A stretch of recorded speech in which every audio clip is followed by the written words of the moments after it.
Oh, okay. Good morning, everybody. It's 8:30. Call this meeting of the Jefferson County Board of Supervisors to order for Monday, March 30th. And entertain a motion to approve the minutes of, let me make sure, March 24th. Oh, we have March 24th minutes, please. So moved. We have a second. I'm just gonna read over real quick. Sure. So if you need me to second it. Well, Wait. time's up.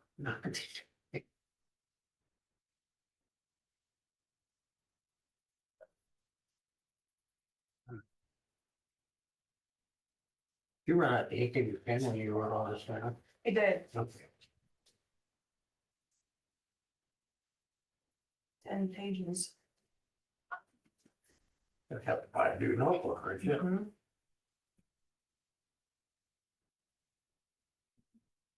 There's the other one.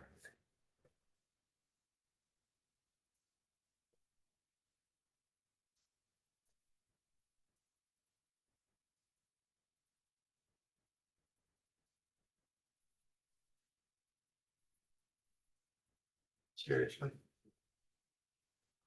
Uh-huh. I don't know, but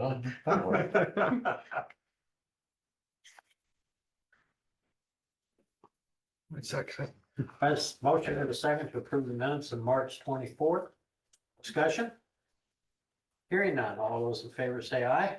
Aye. Thomas, Morning. what's going on in your world? Well, we've been working out on Pleasant Plain and actually they've been working out on Nutmeg. There's a couple of spots where we've been patching, coring out a couple spots and then coming back with rock and total patching. So, and there's a spot inside of Pleasant Plain itself on 110th that we're doing the same thing, cutting out and putting some more rock and double patch oil on top of it before the chip seal coming. So, and then we've been continuing hauling rock for our contract rock. Most of that's coming out of Gardner, the Gardner quarry there down by Selma. So, that's what the crew's been up to. I've been out on the bridge quite a bit here lately. We just finished up all the everything underneath the bridge. So they're planning on bringing in the beams to sit on top of the abutment and the piers here. They're planning Wednesday, depending on weather. So that'll be start looking like something. So we got quite a bit of revetment put down underneath the bridge so that they don't have to worry about working with stuff overhead. Today's the last day that we can do any kind of clearing and grubbing for the Indiana bats or something. Oh, yeah. Yeah, so I kind of, Pole Construction was subcontracted out there to do the revetment and the clearing and grubbing and all the dirt work. So I've been kind of voicing that towards them, let them know today was the last day. So I think we have everything that we need to be cleared out, done. So I think we're pretty well on track. Yeah. So, I think we'll be done in July. Hopefully before, Okay. I think the bridge itself should be done. It's just kind of getting everything else as far as the bridge approaches and then getting Norris in because they're putting asphalt approaches up to the bridge approaches. So, and then, be open before July. Okay. They thought they would bridge board in May, so Oh, That's the debt. certainly this year? yeah. Said that? Yeah.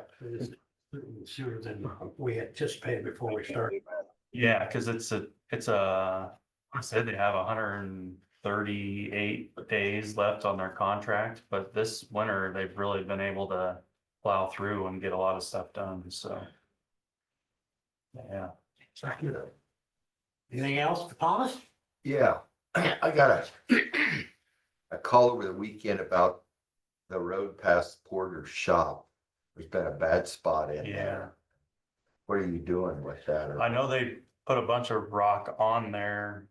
I think what was happening was the ditch on the south side where they built that pond. It was holding a bunch of water. Well, all that water had infiltrated into the subgrade of the road. So Trent, I know I just talked to Trent on Friday or Thursday, I guess it was. And he had went down there with his blade and tried to ditch that as well as he could to get the water out of there. So I know it's pumping. It's just kind of, they're just gonna have to blade it and then wait for it to dry out. It's all we can really Is do. it gonna have to be some ditching down there? On the Yeah, south yeah, side? something needs to happen there on the south side. I know Trent had said he'd talked to Nathan Porter about maybe putting some tile in there so everything's underground, not have to worry about it so much, but that's as far as I know about that. So, Okay, yeah. Yeah, we really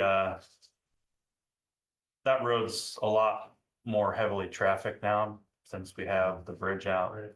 And we really didn't do a whole lot preparing for that. You know, we really didn't, we probably should have put some rock and stuff on that road before closing the bridge, but we thought that it was in good enough shape. but you didn't anticipate a soft spot in Right, there, yeah. so. So, what about the low water crossing? Because there've been some complaints earlier about heavy loads going across that instead of following the detour. Has that kind of stopped, or you're not aware of what's going on? I haven't heard anything for a while. I know there was some complaints about people calling in about some trucks going through there. We did call out and talk to the scale house here at the Fairfield quarry to let them know that, you know, it's not okay to be going through there, and then we tried to voice that to the sheriff's office too. I think they did kind of watch that for a while. So, and it seems like it's not like it's happening every day or so. Well, I think it's once in a while a farmer Yeah, yeah, goes through that's the there. main, yeah. You know, the contractors are usually pretty good about following what the county is wanting to do. So, All right, thank you. Anything else? Mm-mm. Discuss and consider longevity increase for Troy Biscard, excuse me. yeah, so this is his final 25 years of service. He's getting another nickel, I believe, nickel an hour. Doesn't seem possible, 25 years. Yeah, I'm sure he kind of feels the same way too. yeah. Yeah, I want to say he might be our longest standing employee right now, if I remember right. I make a motion to approve. Second. Discussion? Hearing none, all those in favor say aye. Aye.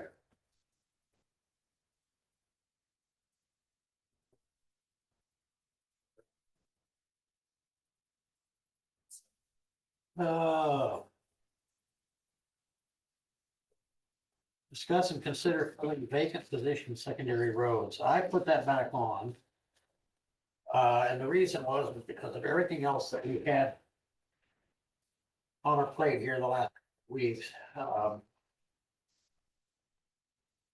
didn't really have an opportunity to look into it as much as I should have. And so I did. And I know that Dwayne brought it up about not replacing Wes, which is true, but we've actually had, if you go outside management, what I mean by that is not taking into account management. We've had five vacancies in our road department, starting with Wes. And that would include Jess, because Jess moved up into the road superintendent position, as we're all well aware of. So with Ryan, that made number 5. We did replace the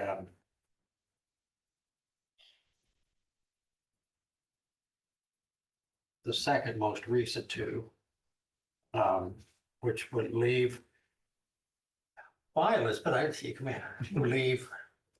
Because Jess was on a truck or on a maintainer. Okay, so what I'm trying to say is that we didn't replace that individual when he moved up into management. That was left vacant. Does that make sense what I'm trying to say? We didn't replace Wes, so that was two. We did replace Dennis and we did replace Billy, and now we have Ryan, so we were short three positions in running plow truck and maintainer, because our maintainer routes are covered. So what I'm suggesting is that the other thing is that in talking to Shannon, we're dangerously close to being short on our 20%. What I mean by that is that if we were to take let me explain real quick to everybody and to the public. So, and Dwayne mentioned this, that he gets 80% of his revenue from other sources. And of that, we are required to match 20% of that revenue, whatever that revenue is. So let me put it in perspective. If we use $5 million, then we put in 20% or $1 million. If it's 4 million, then we put in 20% of that, or 800,000. When we drop below the margin, then they reduce accordingly on the other side of the equation. Does that make sense?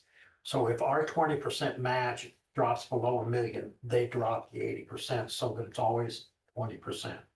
So if we were to take $90,000 out of his revenue in terms of, okay, we're going to not replace employee A, so we took 90,000 out. We replace employee B, we would take 90,000 out. We don't replace employee C, we take 90,000 out. At some point, we drop below our 20% threshold, and so they're going to reduce on the other end of the equation. So in talking to Shannon, we are pretty close to that margin if we were to take the 90,000 out and not replace Ryan. Now, if we use Dwayne's math, and I know this is confusing to everybody, but if we were to use Dwayne's math, and I don't mean that it's funky math, I just mean he's talking about the portion of the wage that we're talking about comes out of the match is about $18,000. Okay, but if we were talking about withholding the whole enchilada, that puts us right up against the window. My point is that we're operating, if we replace the most recent departure, we're still operating two below our threshold because we've not replaced Wes and we've not replaced Jess. In terms of, I mean, Jess is still there. Yes, he's still drawing a wage, but he's up on the management side of the equation rather than running a plow truck or running a maintainer or running the backhoe or whatever. So that position was never filled. You can say, well, we replaced previous road superintendent, which we did replace that position. And we did replace the other individual that resigned. So we replaced those two. But again, we did not replace Wes. We've not replaced Jess. And now we have a third individual. And so what I'm asking the board to do is reconsider our earlier decision in regards to, it's one thing to run two short, we start running three short, I think, there could be some issues in particular come winter time. And it really isn't going to save us anything dollar wise, because if we do cut on our side of the equation, they're going to cut on their side of the equation. So what's your motion? Well, first off, I want your thought process, whether or not you think I'm even in the ballpark. I realize that was convoluted. I think for once you're in the ballpark.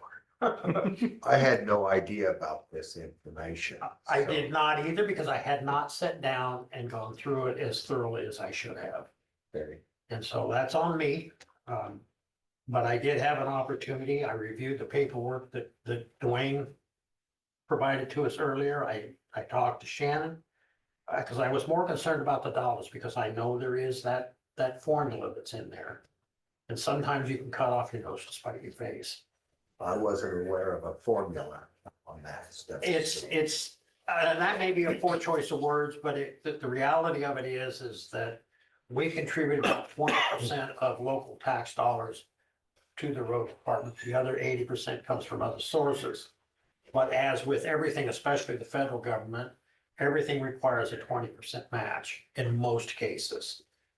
And so we get funds from service transportation funds, and we get farm to market money, and some of it, there used to be swap dollars where we didn't have to match.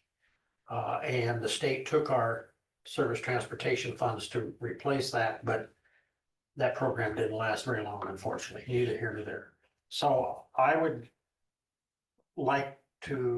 make a motion to ask the board to reconsider allowing Dwayne to post the most recent vacancy in the road department.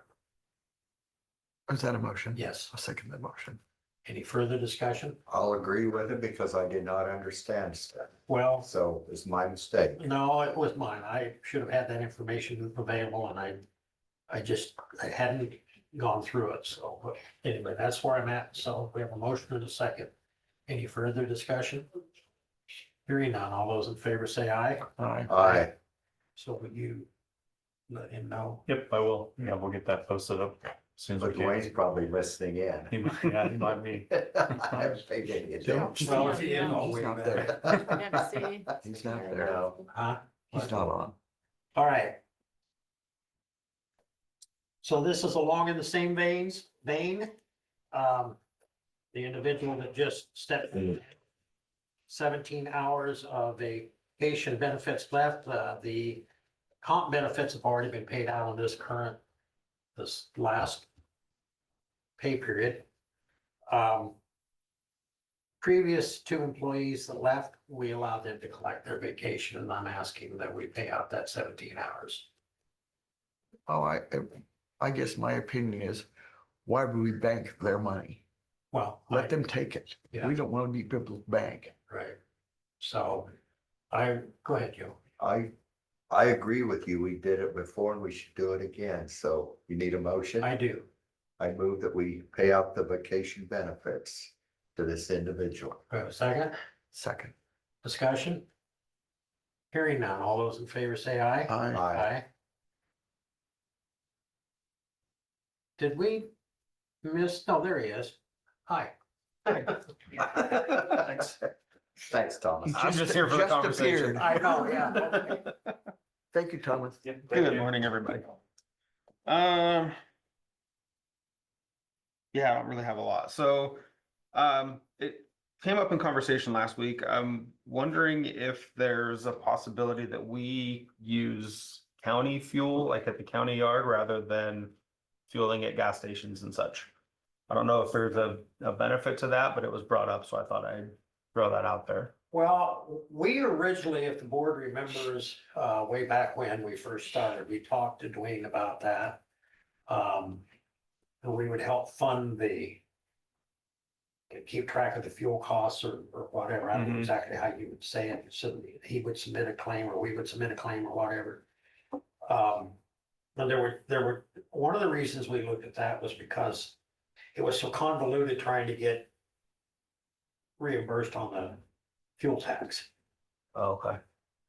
But we don't, using the Wex card, we don't pay the fuel tax anymore, do we? I don't believe so. Okay.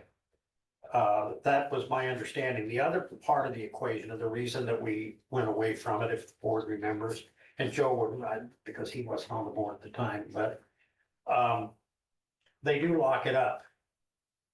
And so we'd have keys floating out there on the overnight hours and stuff, which wasn't necessarily that we didn't trust employees, but there's always an issue when there's keys floating out there. What I guess I would ask the board's opinion on is if you want Josh to have a conversation with Dwayne, see whether or not there is his fuel costs are going to be less because he doesn't pay as much for fuel as you do at the pump. But I would suggest, this is just me, that if it's something that we're interested in considering, that the two principal parties have a discussion to see what that would even look like. What's it gonna hurt? Nothing. See, so why let them talk? Yeah. And then come and bring it back to you and we can figure that out. Okay. Yeah, I just wasn't sure. And I did look at the numbers for 2024.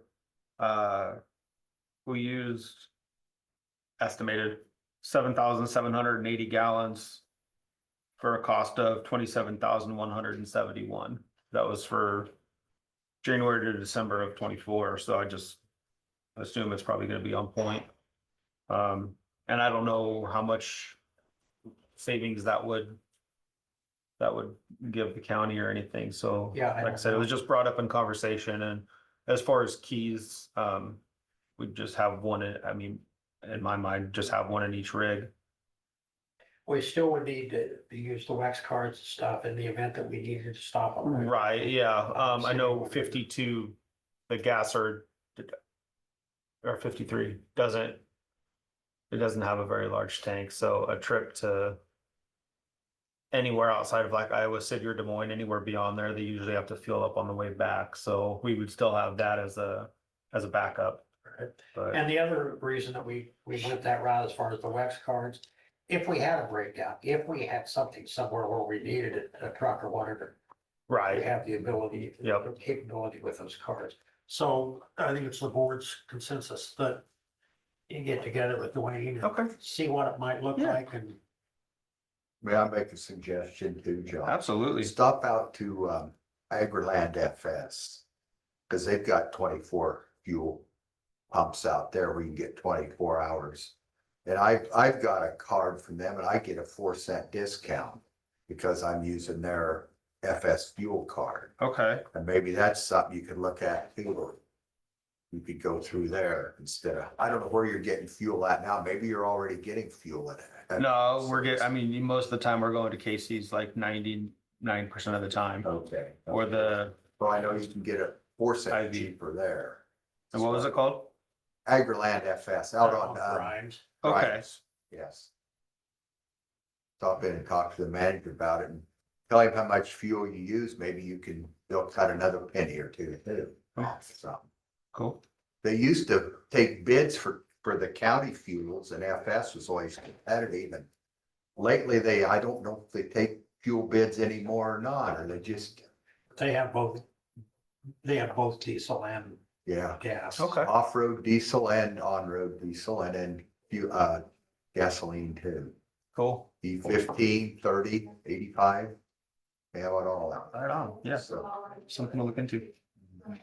Cool. I go out there, it's just, I like to go out when the wind isn't blowing, which I have never been out there when the wind Yeah, wasn't because it's blowing. like wide open and Yeah. that's what I'm thinking, yeah. Cool. Our door issue, we've kind of discussed that already, so we're gonna get that fixed hopefully this week.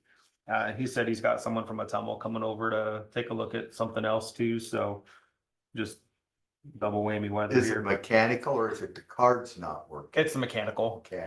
Yeah, because Permar was out here and it had nothing to do with the electrical system that they put in. It's Okay. all just the mechanics inside the door that aren't working like they're supposed to. And the guy that was here was like, that's not my lane. So cool. We did have to buy new glucometers, which not in the grand scheme of things is not expensive whatsoever, but we were having some issues with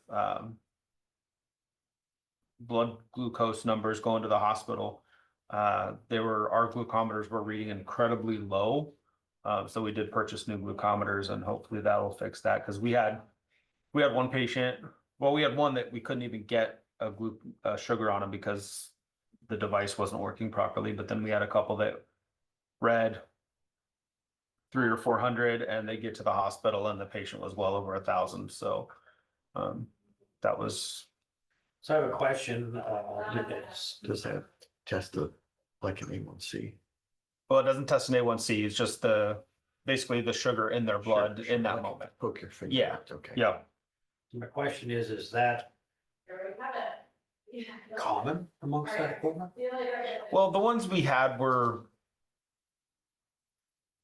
okay. Okay, The ones we got were about twice the price. And I say twice the price, like it's a big deal, but they were like $40 a piece for the ones we bought. And they are FDA approved. for pre-hospital settings, so that the ones we had were just Walmart brand, I guess, for lack of a better term. Okay, So, yeah, just thought I'd bring that up. We I also, guess that means there's no warranty either. well, not on the old ones. We also recently, we've taken a couple of transfers for Atumwa and for Davis County. I did just put our name on the list at Atumwa, just to, you know, if they are short staffed, which they usually are, then we might take a transfer for them. And then Davis County called out of the blue and asked if we could take a trip for them. It's a way to make money. It's easy. And then our process there, if we do get called by an outside entity, is to call our hospital first, ask if they have anybody, potential transfers, anything pending or anything like that. And if they do, we'll turn down the offer. Obviously we want to serve our own hospital first on those things, but we are kind of branching out a little bit to run trips for some of the other services around us. So where does Davis go? I'm just curious. When they transfer, do they go to, where do they go? No, that one went to Iowa, Lutheran up in Des Moines. So, yeah. And, they had 2 trips that day and it was the one that was actually going to pay. So that was nice of them. Right. So Yeah. they help us out and we help them out. So it works well. Other than that, I think that's about all I've got, with the exception of the resolution to move somebody to full-time. Any questions for Josh? Is this the gentleman from Fairfield County? No, he's from, Henry County. I just wondered because I met somebody. Yeah. Motion to approve. Second. A motion and a second to approve the transfer of Alex Fitzgerald, certified paramedic from part to full time. I can get. Anticipated start date of day after tomorrow. The first. Yeah. Okay. Any discussion? Hearing none. All those in favor say aye. Aye. Okey dokey. Hey, Mindy, Hi, what's going on? okay, I'm back. May I ask one question just Sure related to ambulance stuff? Have you approved the dissolution of that 28E ambulance board? Have you guys already covered that? Never seen it. Okay, great. Does that answer? They aren't gonna have Oh, a no, meeting that's- delayed, but we're gonna talk about it on April 15th meeting. I Okay, believe the lawyers are already, the 3 lawyers have already talked about it. they have, and so that's why I just wanted to make sure that, you know, we get it in front of you guys. What are we doing? Pardon? What are we doing? Dissolving the ambulance board. Our 28E with the city, the hospital and the county prior to us getting our own Oh, ambulance. 3-legged nuts to The Oh, okay. three-legged stool, Yep. so it's I finally gotcha. dissolving and, Okay. Geez, yeah. have a heart attack. Yeah, I know. right? I was just curious, like. Nice knowing you. No, I'm just kidding. Wow. I was short. Yeah, that's right. You did a great job. Okay, so I was here last year to talk to you about Main Street and we put in an application. We were not successful. But we are applying again. We had a complete debrief with the state level Main Street and they went through our application, our presentation with us and gave us feedback. After that, the Main Street director at the state level resigned. He took a different job and so they have a new director and they didn't want to scare her and open it up to the entire state. And they said the 3 communities that had submitted application the prior year, but were not selected, were very close to being what they need. And so that there's only 3 communities that have been invited to participate. One of them has already said they're not going to, due to some extenuating circumstances, and apparently the other one was salty about not being selected, so they might be too mad to do it. So it might just be us, which does not mean that it's here you get to be a Main Street. We still have to do all of the work. We still have to do all the things we need to do. One of the things they said was that most counties support a local Main Street because it is going to bring tax dollars to the county. And so while I do understand it's budget season, I do understand that we're all crunching numbers. I will tell you that I have an anonymous donor who is giving us $20,000. And he gave us that $20,000 to challenge the chamber, grow Fairfield, visit Fairfield in the city to match those dollars. So the Chamber and Grove Fairfield have already chosen to match that 20. And the city's actually offering us $15,000 a year for the first 3 years, and that'll be on the agenda tonight or next, whatever the next city council meeting is, because my days are blurred together. Because this is all I do. I eat, sleep, and drink Main Street. I gave you a pledge form. I gave you our kind of our letter going out to our fundraiser. Also, this is the most current numbers for all 54 main streets. I'll draw your attention to Albia. Albia just became a main street in 2022. And this year they hit a milestone of getting $2 million in new funding to their downtown. So in 3 years, $2 million of additional dollars have been into their downtown. I also have given you what our draft goals are. We have a committee working on that. There are 20 people on our Main Street Steering Committee. When we did this last year, it was Grow Fairfield, Visit Fairfield, the city, and the chamber, and we're all those kinds of organizations that meet once a month. So decision-making happens once a month. And so what our application deadline got very narrow. And so some of us pulled overnighters for like a week to get that application in. Main Street said they were shocked that we could even put a complete application together in the amount of time that we had. So some of the things we were dinged on was our goals were too generic, which now we have very robust goals. And they have milestones, they have all the things. The other one was that we have a lot of ordinances that we don't enforce at the city level, which the city is addressing that. We did the downtown assessment, which checked a whole bunch of boxes because honestly, we can all say what we think about downtown, but bringing in an outside expert that says exactly what we've been saying really is very eye-opening. The other thing Fairfield does is we are really good at talking and having meetings. So I've gone to full day sessions where we vision about the future of Fairfield. And then we pay some expert to come in and do all the things. And then they give us a really nice report and we put it on a shelf and we dust it off once a year and we say, we have a plan. I'm done planning. This is our doing stage. So when, for me, the biggest part for Main Street is only a portion of what the chamber, what economic development and what tourism does. So for us, it's always a little bit in our views, but if everything else is getting big and we've got to be over here, Main Street's probably the one, or downtown's probably the one ball that just falls on the ground. You know, we did a facade project and then we didn't really do anything for a few years. So then we backslid and now we have the JCPenney building. And so for this, bringing Main Street to Fairfield, which will be its own separate 501c3, it'll have its own board and its own director. That means there's one organization and their sole purpose is to make sure that nobody forgets about downtown. So I'm asking, one of the other things is they said we didn't have enough multi-year donors. So the chamber and Grow Fairfield, knowing what Main Street said to us, we're giving our 20,000 over a 4-year period. So that we're giving 5,000 a year. I'm asking the supervisors if you would commit to whatever your dollar amount is for a 3-year period, knowing that Main Street will bring money to the community. This is a pledge. If we don't make it this year, first of all, I will crawl in a hole and die. But if we don't make it this year, there's no money due. The same is what we're telling all of our businesses that are supporting Main Street and every entity. It's just a pledge if we make it. Because what Main Street wants, they want you to have a plug and play. If they say, yes, you're selected, you send 100 emails to the people that say they're going to send money, they send in money. The attorney gets all of the documentations to create the 501c3, and then we hire a director in November and we start. So we want to fundraise those first 3 years. So when the director comes in, they don't have to worry about fundraising. They get free housing in the chamber for the first 3 to 5 years because we believe in it so much that we want them to just get to work. Don't worry about money. Don't worry about stuff. Use our Claire, use our stuff, use sponsor banners, all of the things, and just fix Main Street. But it won't be an overnight because it didn't take overnight to get awful. I could go on for days about this. Days. I know. So. You seem pretty passionate. I like it. I got a couple of questions. So 2 years, 3 years, 5 years, whatever.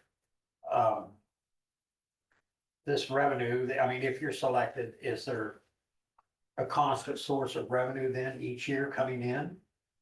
So Main Street will make money through events and through sponsorships, much like the chamber does. I mean, we have membership. We don't intend Main Street to be a membership organization because we don't think that doesn't work for our community. We have too many other things that you have to be a member of to get to play. So for us, it's going to be through sponsorships and it's going to be through events.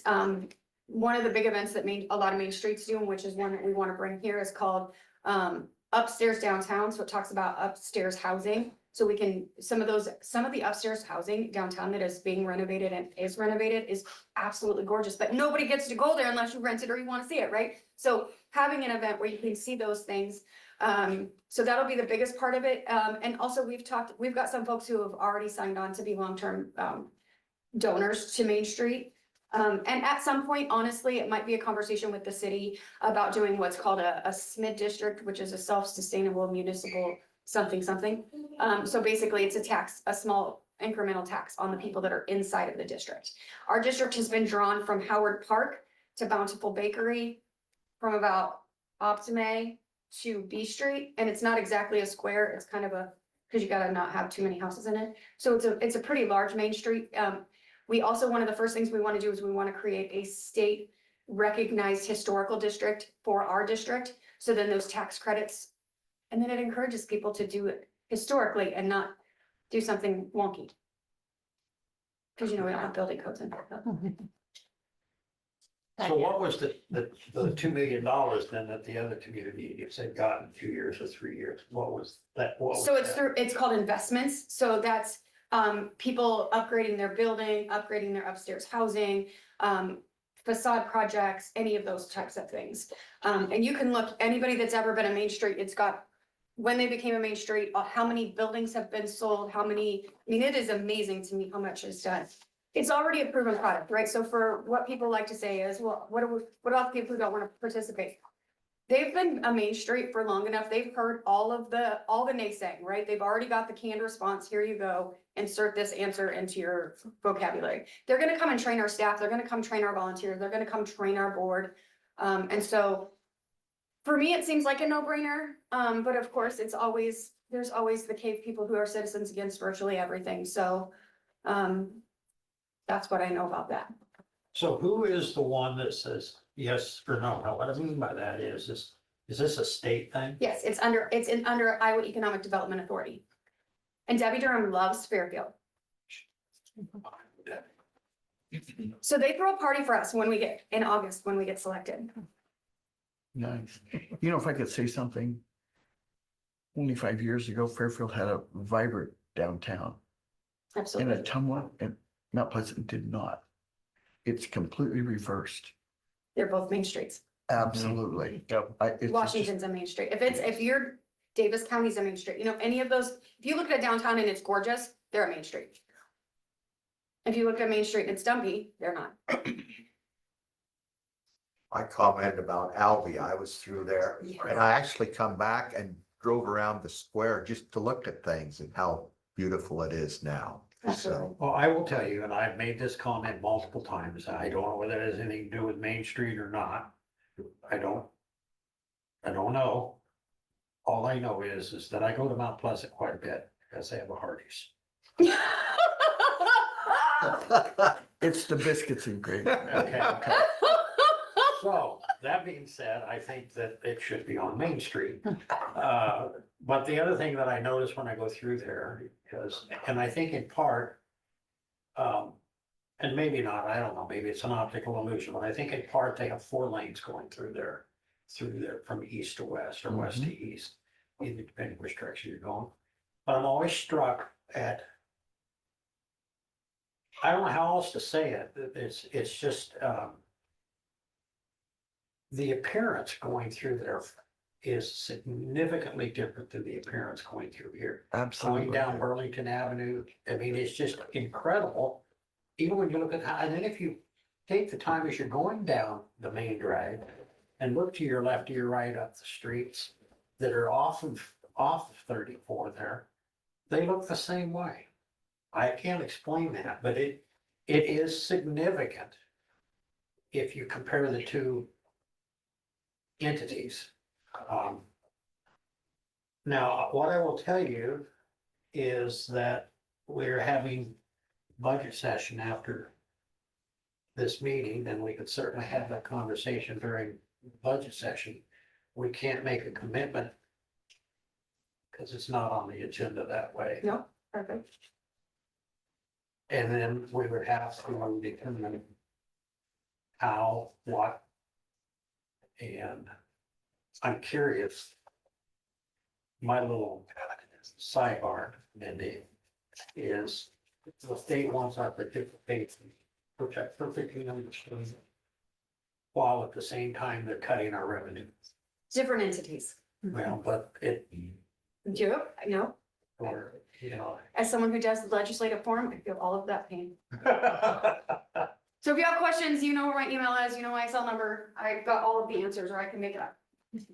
I like it. Maybe, thank you. The old saying, if you can't dazzle them with brilliance, you baffle them with the other. That's Yep. right. Yeah, okay. Thank you. Any questions for Mindy? Ah, Tammy. What? What, just for me? Oh, I recognize the pin wheel. I remember having that discussion. You- You're welcome. Thank you. Did you do? Oh, excuse me. Oh, no. Did you prepare this for me? So as I'm sure most of you know, April is Child Abuse Prevention Month. And so we're coming today, our Nurturing Families Community Partnership for Protecting Children that's connected with our Child Welfare Decategorization Board is just seeking a proclamation designating April as Child Abuse Prevention Month. Nothing too hard. Don't have to pay for anything. It's free. But I thought I'd share some numbers with you to kind of think about like child abuse numbers here in Jefferson County. So there's two different numbers on the front part of the sheet, and I'll make sure you have this after I'm done. So the top is a rate number. So this is a rate per 1,000 children, and these are children birth to age 5. So these are the ones that the state is most actively engaged in protecting because they're the least likely to be able to protect themselves. So that's why some of those numbers look higher. But if you look at Jefferson County there versus the state in black, Jefferson County is continuing to trend down among those younger children, which is a really good thing. Those are the children that the adverse childhood experiences really have the longest and most profound impacts in their lives. So that's a very good thing. So kudos to everyone that's involved in making that happen. And then the bottom numbers, you can see those are just your raw founded case numbers, birth to 18. So for 2023, there was 56 founded cases. What's really interesting is usually the category that has the number of highest cases in it is what we call denial of critical care. It's kind of a catch-all. You left the child home alone way too long and they got caught. The child's not clean. They're not, they're not going to school, those kinds of things. But what's interesting is actually the highest category for Jefferson County for 23 was the combination of children exposed to dangerous substances and children in the presence of drugs. So we are beginning to see, and actually in all 4 of my counties, we're beginning to see a resurgence of children impacted by drugs. It's coming around again. It is cyclic. I would say in the 27 years that I've done this, this is probably the 3rd time I've seen this cycle of this coming back around again. So it's not a good one, but hopefully we'll continue to be proactive. And then, so there were 27 children that fit into that category last year in 23, sorry. And then 23 denial of critical care, 4 physical abuses and 2 sexual assaults. So on page 2 is just kind of an overview of a program that actually takes place that is a community partnership for protecting children project here in Jefferson County. So this aligns with our Parents as Teachers program, which is evidence-based, which is going to be critically important with the way the state is moving. But you can see their parent cafe that they hold once a month. Those are the outcomes from last year, and we put in $4,800 this year. And then there are just some additional things that all communities can do to support families. Making sure that you donate to your local food bank. We're very fortunate that our Parents as Teachers program has a diaper program that goes with it. So if their families are involved with Parents as Teachers, they get their things they need for their diapering needs. That's a huge fundamental parent stressor. The Attorney General in the last year listed parent stress as a health crisis in our country. So something to continue to keep eyes on and keep tabs on. And we appreciate your support, and as soon as we get through the storm on Tuesday night and Wednesday morning when it's supposed to hail, the pinwheel gardens will start popping up, because I'm not putting out pinwheels if it's gonna start hailing. Because they don't take much to pretty much just annihilate them. Yeah, but if the wind's blowing, they really turn. Yeah, they really do turn. I'll let you go around and replace all of them. I would point out, I just read in our local paper, which we get only 2 days a week, that we just started a Dolly Parton Imagination Library here. It's a wonderful project. I did not get to see Dolly, but, She didn't come to see you, Lee. well, Oh, that's unfortunate. yeah, well, I was extremely disappointed. So, consider Child Abuse Prevention Month proclamation. I'm gonna read it. Whereas child abuse and neglect is a serious problem that can be prevented, and whereas our children are the most valuable resources and will shape the future of Iowa, and whereas child abuse can have a long-term psychological, emotional, and physical effects that have lasting consequences for victims of abuse, and whereas protective factors are conditions that reduce or eliminate risk and promote the social, emotional, and developmental well-being of children. Whereas effective child abuse prevention activities succeed because of the partnerships created between child welfare professionals, education, health, community, and faith-based organizations, businesses, law enforcement agencies, and families. And whereas all members of the community benefit from creating conditions that support strong and healthy families. Whereas communities must make every effort to promote programs and activities that create strong and thriving children and families. And whereas we acknowledge we must work together as a community to increase awareness about child abuse and contribute to promote the social, emotional well-being of children and families in a safe, stable, and nurturing environment. And whereas prevention remains the best defense for our children and families, now therefore I do hereby proclaim April as National Child Abuse Prevention Month in Jefferson County, and urge all citizens to recognize this month by dedicating ourselves to the task of improving the quality of life for all children and families. I would ask for a motion to sustain child abuse prevention month proclamation. So moved. And I'll second that. All those in favor say aye. Aye. Aye.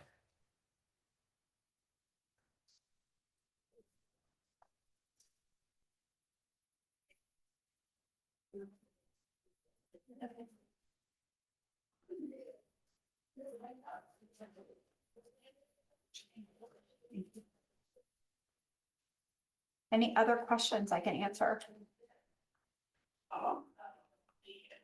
I will see you again at 4 I'll o'clock. see you at 4 o'clock. That'll be a very interesting meeting. Okay. Exciting, Huh? exciting. Oh, yes, definitely. Okay. We always want to have exciting on a Monday afternoon. That's right, yeah. So, thank you, Tammy. Thank you. Thanks. Thank you, Tammy. Thank you. Discuss and consider health insurance renewal.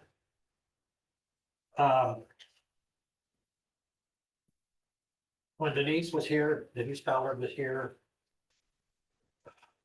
2 weeks ago, 3 weeks ago now, I've forgotten. Three. She presented our insurance renewal rates and so on and so forth, and we have to officially adopt that. So I would ask for a motion to approve the health insurance renewal. So moved. I'll second it then. Which is a 0% increase. There is a slight increase in. So we're looking for. I'm gonna say management fees. That's not the right term, but. You know, for managing. They charge so much per policy. It's a couple dollars, so. So we have a motion and a second. Any other discussion? All those in favor say aye. Aye. Discuss and consider 1-year prohibition policy on raises in the handbook. I've talked to several of our folks in our departments. Most recently had a conversation with Kelly from the Recorder's Office. Obviously, we had a good conversation the other day with Mark from Treasurer's Office. We've had a conversation regarding the ambulance department. So the question is, for me,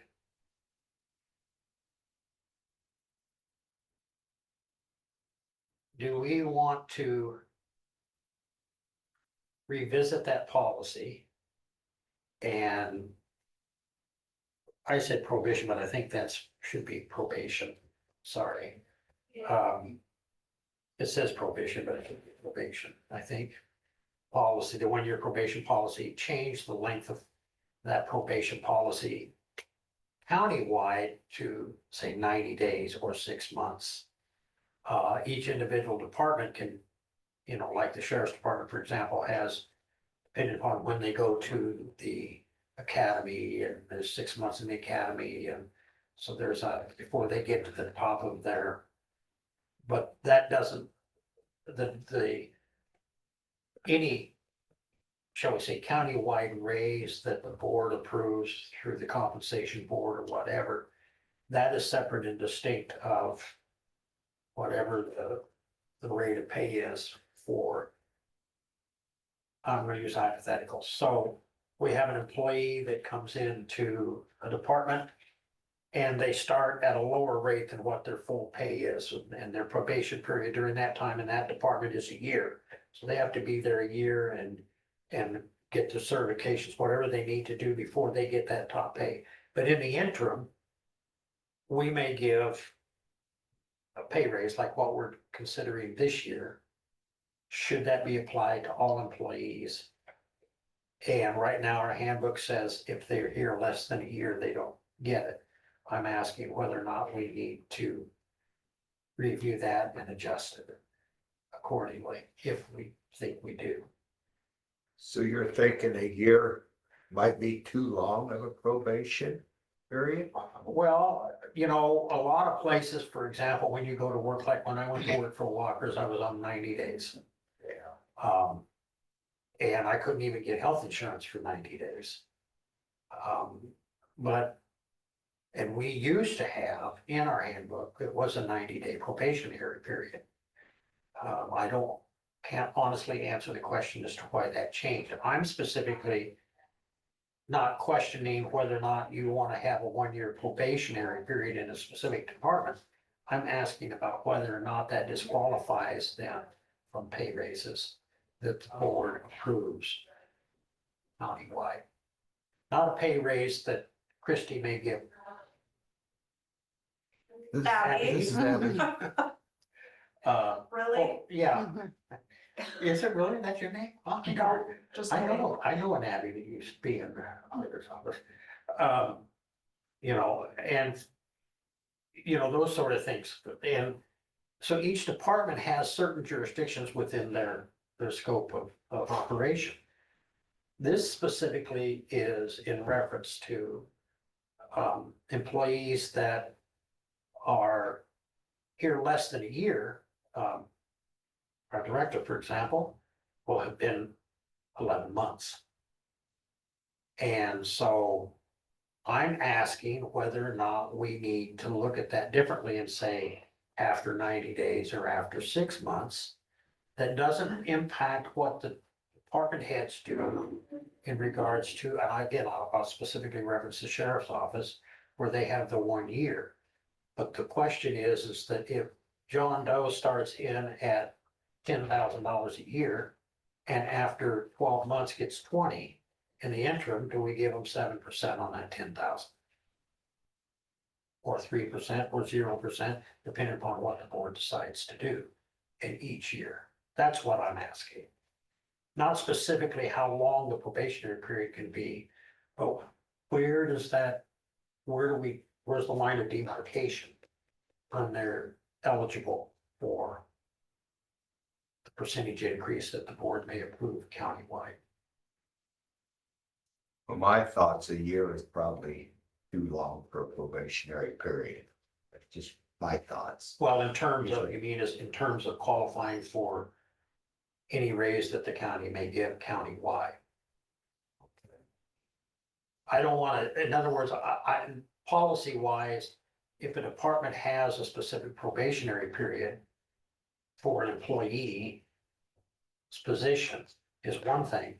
This is just strictly, from my perspective, is just strictly in regards to when are they eligible for any countywide raise that may be offered in the budget year? Oh, okay, I misunderstood. I'll get my head wrapped around it eventually. No, I get it, but Yeah. that's what I'm asking. So if they got hired in June, they wouldn't be eligible if, depending on how you set it for the July 1st raise. Right. Exactly, but if they were hired beginning January 1st, for example, and they've been here 6 months, are they eligible or not? Or would it be 90 days, or do you stay? Because as it stands right now, again, and I'll use our director, for example.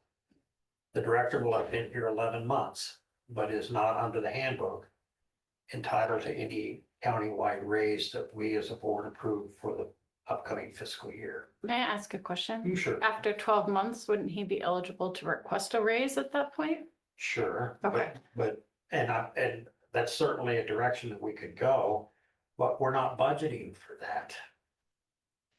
Is in each individual department then, and you're gonna have all of these departments coming in and saying, okay, Mark did it and I figured it for him, yeah, okay. but It just, to me personally, and I'm just speaking for me, not you two, just seems cleaner if we set a line of demarcation, which we already have in a year. If we want to reduce that, and then you catch. That's my question. Not wanting to upset the apple cart necessarily, it just seems cleaner if we budget for it ahead of time rather than everybody coming in at different times, and then you have the conversation and then you. So are you telling me that when the departments did their budgets, they took that into consideration and give their budget like a reduced amount because of that? I don't have an answer to that question because I haven't asked Because them that's that something question. that Right. I don't think we know. How many people are involved with this? I know Abby handed out a list that, Oh, it was what, 10, 12? all-ish. yeah, I thought it was like 12, something like that. Yeah. Exposure. You know, some of them are. Like, for example, we just approved going from part-time to full-time. Okay, if they've been an employee, but they haven't been full-time, but they would be eligible if they met the 12 months.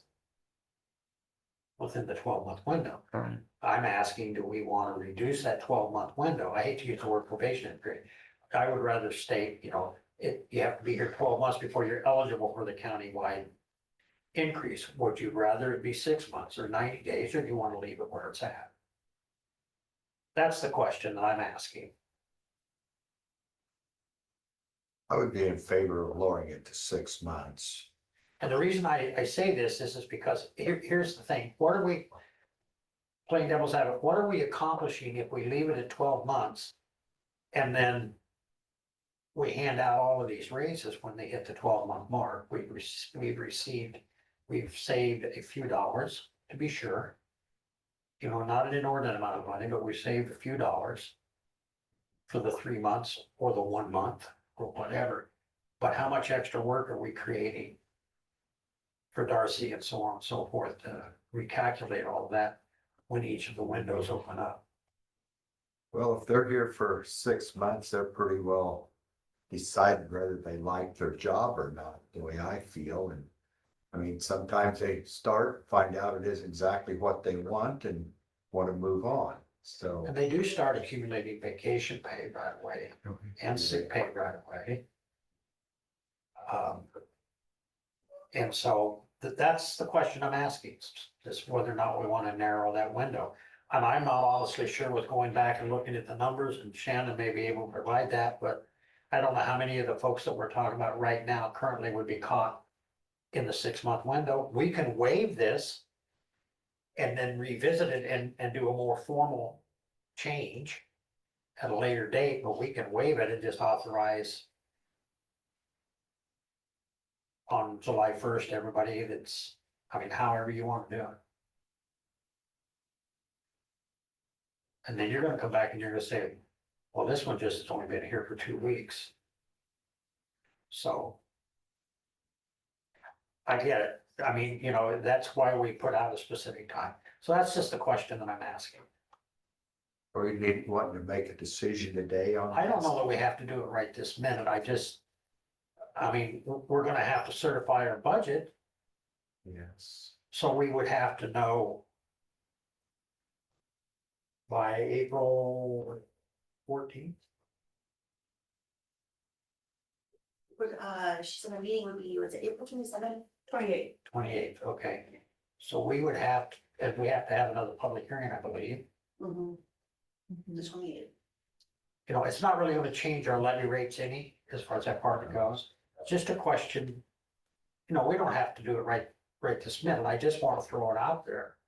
Is, you know, because I think what we'll end up ultimately seeing is we'll see a lot of foot traffic through the door saying, Jane has been here a year now, John has been here a year now, Roger's been here a year now, Mary's been here a year now, and so every so often, we're gonna have that on the agenda, which is fine, I'm not arguing the point.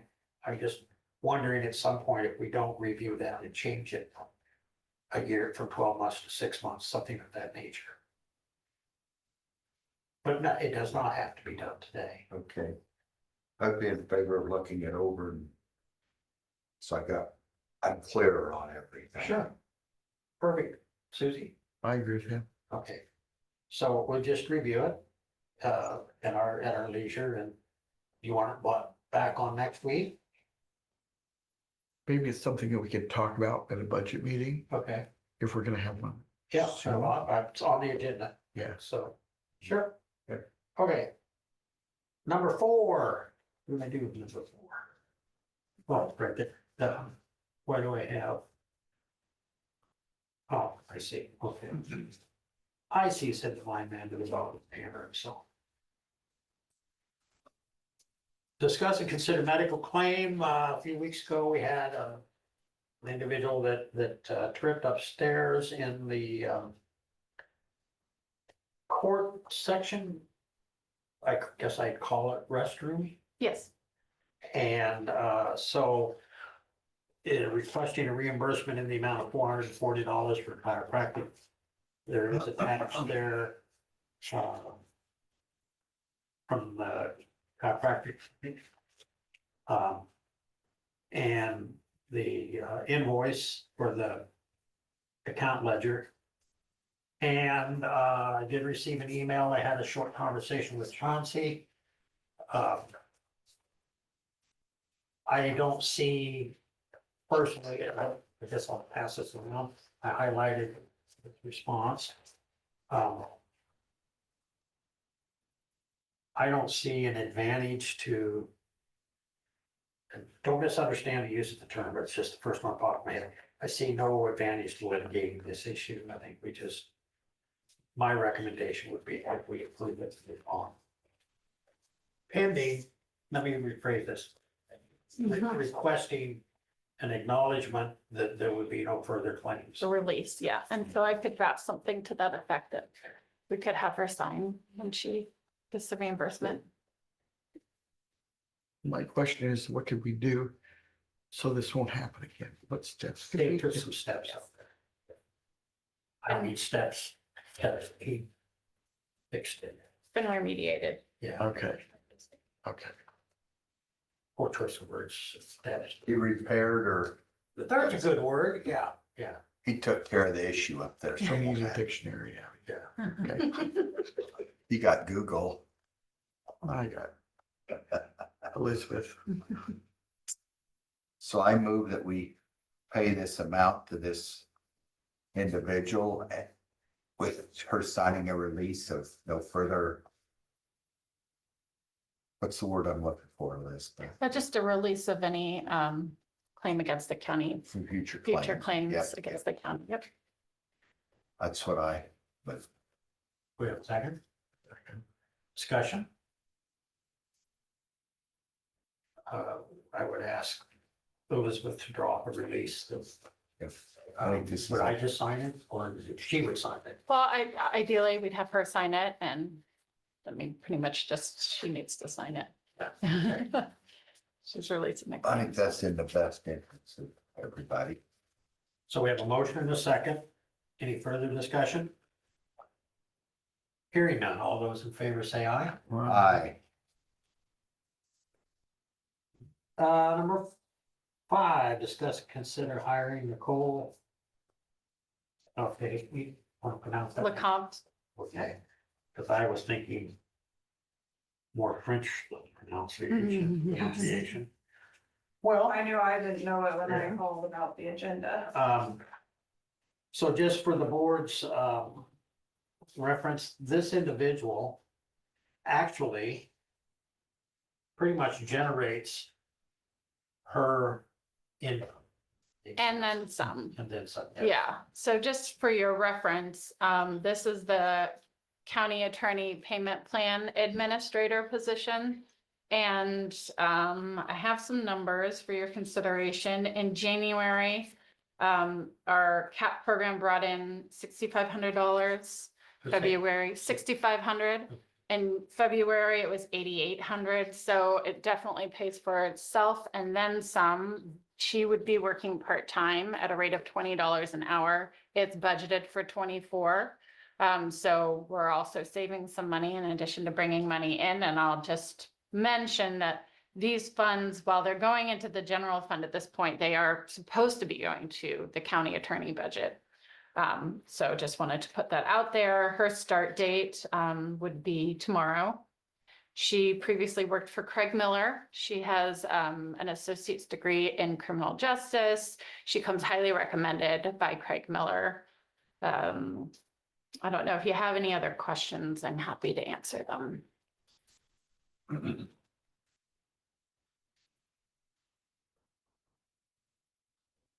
So she does the billing.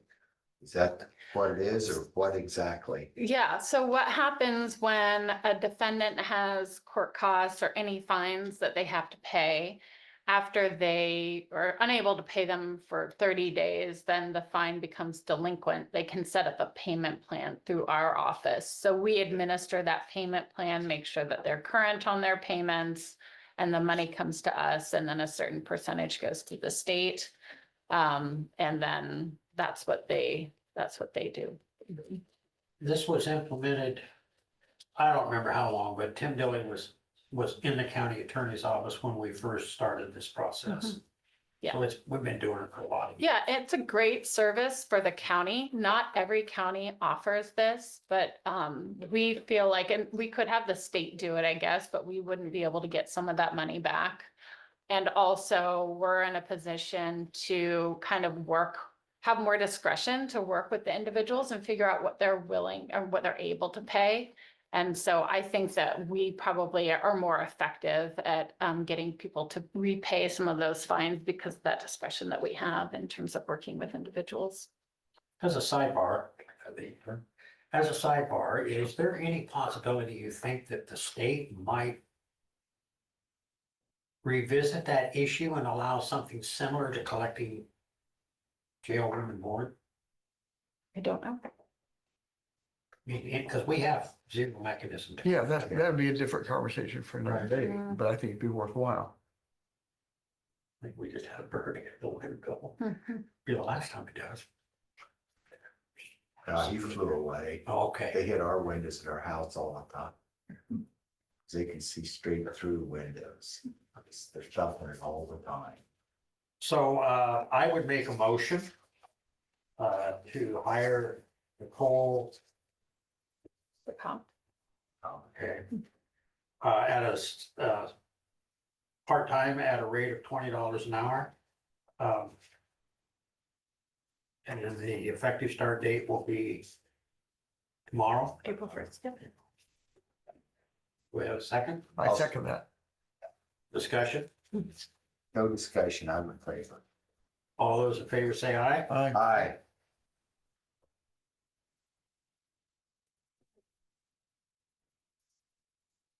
Sign that.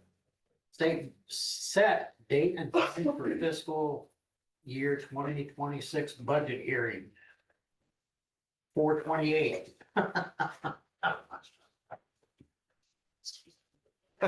Passing, we used to get thrown in school, passing. So obviously from the person that keeps me in line here, that I can't remember her name, said that our budget hearing date that we should set is for April 28th. And what time would we like to set that hearing for?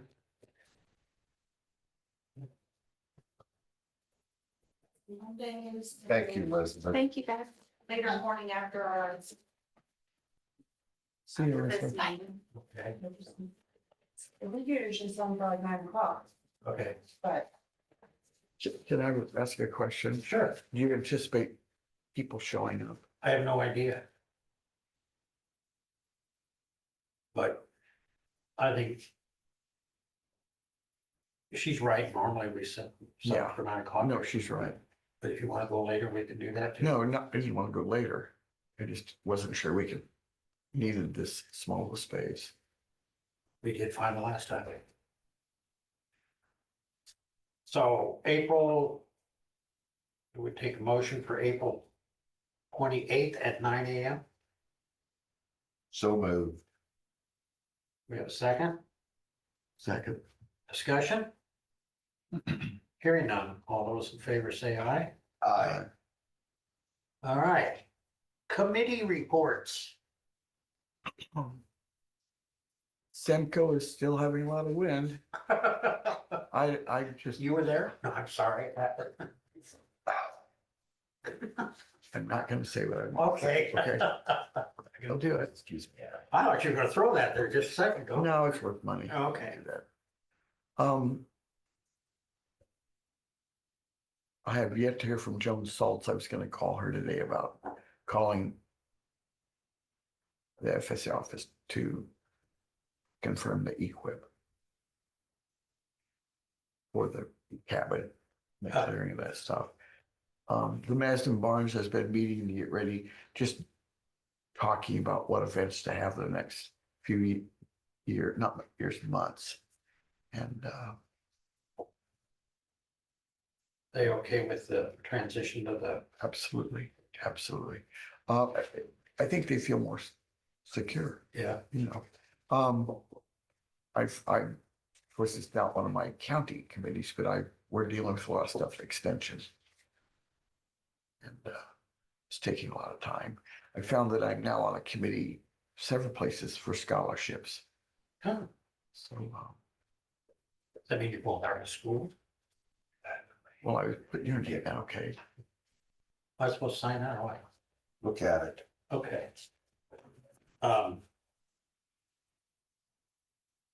And I guess I did talk with Minnie the other day on the street. We talked about Main Street.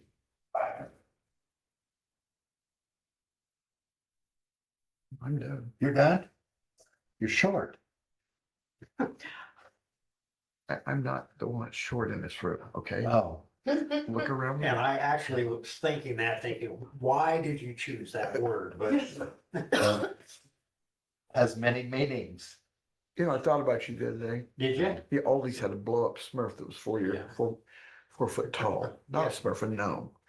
See, Just saying, full of helium. there you go. Okay. I had a Grove Fairfield meeting at last Monday that I missed because we were still in session here. But I attended the school board tax levy hearing Monday night at the ACT this 30. Went traction on Thursday at the Eco Lab. That's all I did last week.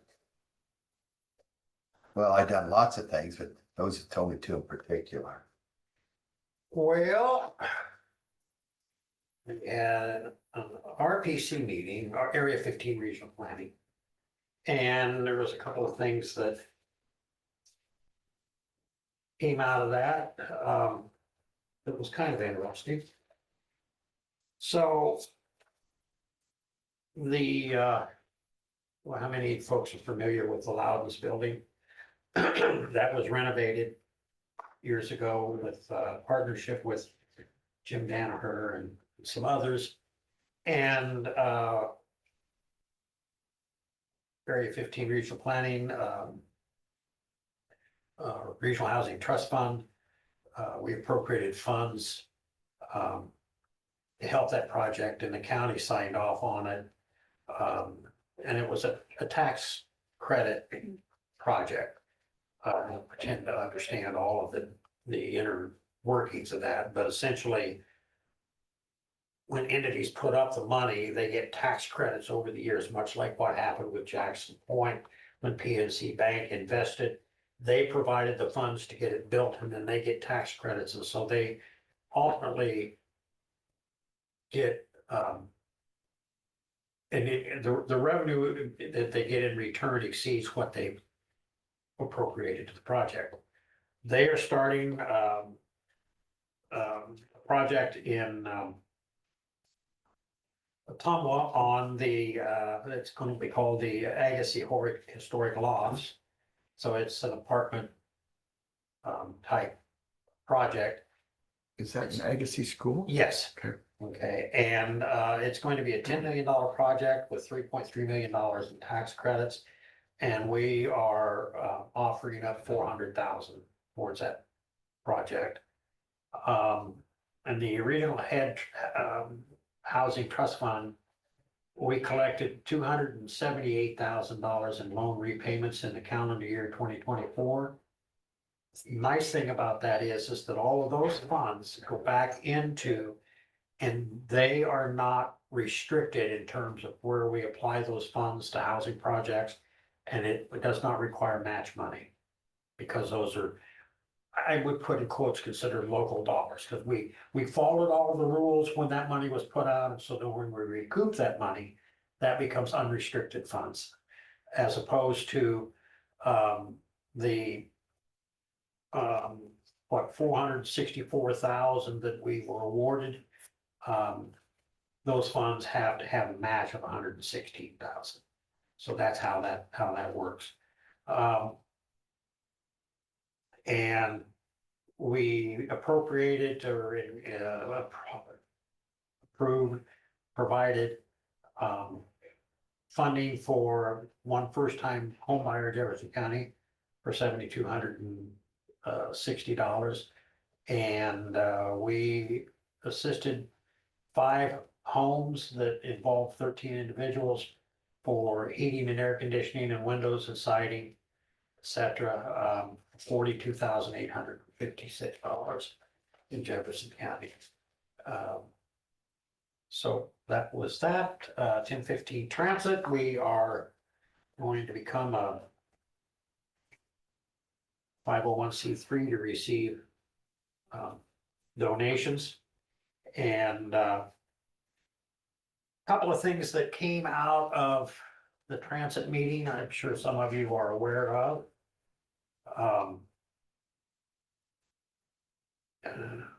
Don't remember that, it was in the paper as well here somewhere. Milestones is no longer going to provide meals at the senior center. I thought they were still gonna do it on Wednesdays. It's on the front page. Yeah, I was gonna say, I thought front page. What?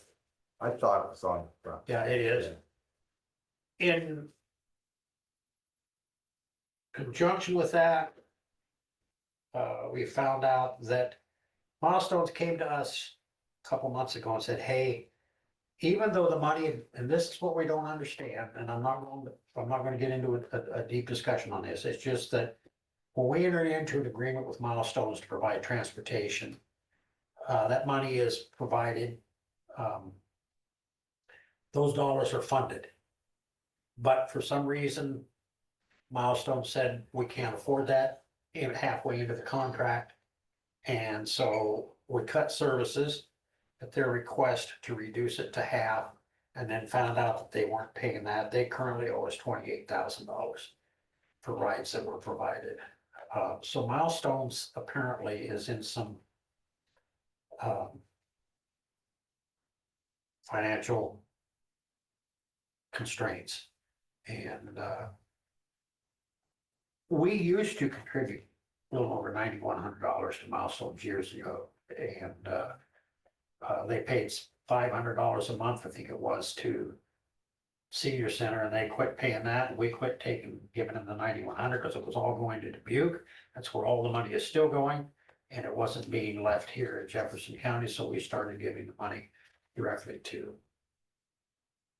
the senior center as opposed to Milestones. And we withdrew from Milestones, and that may be part of the issue that a lot of counties are doing that, but they were sending all the money up north and it wasn't coming back to the rural counties. I had heard they were still gonna serve meals on Wednesdays. Just The senior center is, but Yeah. not Milestones. I know, I just wanted to make sure that was Yeah, clear. right, Because good point, and I apologize for that, but yeah. Now, the senior center is still serving meal, it's just that Milestones has pulled out together, so. So they're gonna do it just locally here, where you understand it, once. on Wednesdays. Which is good because a lot of those folks live right there across the street and could utilize that. So there's a lot going on, the city of Richland submitted 2 grant applications, so the city of Ottumwa is one for wastewater, Ottumwa River Front Committee, Market Main Street landing project, Market Street landing project, so the city of Martinsburg, code update, Indian Hills, discuss a HUD grant for paving the parking lot out of the airport campus, city of Bonaparte for sewer improvements, city of Birmingham for sewer improvements, Farmington for sewer improvements. What's going on in Van County, they need sewer improvements, I'm just. And Chris is working on a newsletter for April. Public comments. Steve? Wednesday's meeting is canceled. What I do, no, Can't do it. not enough people. No, we've already certified that budget. Um, Once it's certified, we can't go back. Oh, okay, so I can cross it out. Yeah. Okay, Thank you. Also from her. Any other meetings you'd like to cancel? The only one I have on the list at the moment. well, we can still meet and look at your smiling face. Well, there you go. Okay. Who doesn't want to see that? Excuse me. You need to sign up on No, I don't have to. Motion to allow claims and food reports. Oh, that. great. In the amount of $154,521.01. Was that a motion? Motion to approve, yes. Do we have a second? Second. Discussion? All those in favor say aye. Aye. Budget session, how much of a break do we want to take? Does it take 5 minutes? 10. I can satisfy my needs, so to speak. So folks, we're gonna take a 5-minute break and then we will reconvene. Do I need to adjourn this meeting? Sure. Okay, motion to adjourn. Second. By those in favor, say aye. Aye. Okay, we will reconvene at 10 o'clock for our budget work session. Please, join us. Call budget session to order at 10:01. And I got paperwork here. I'm going to let the auditor's office talk to us about. I had a conversation with Shannon, but So we want to budget for any expenses left over with Leah in the mental health department. And we will get reimbursed from the state, once this is paid, so. And then we're not 100% sure about if she needs to file for unemployment. If they would reimburse that portion, so we budgeted enough in for 6 months just in case.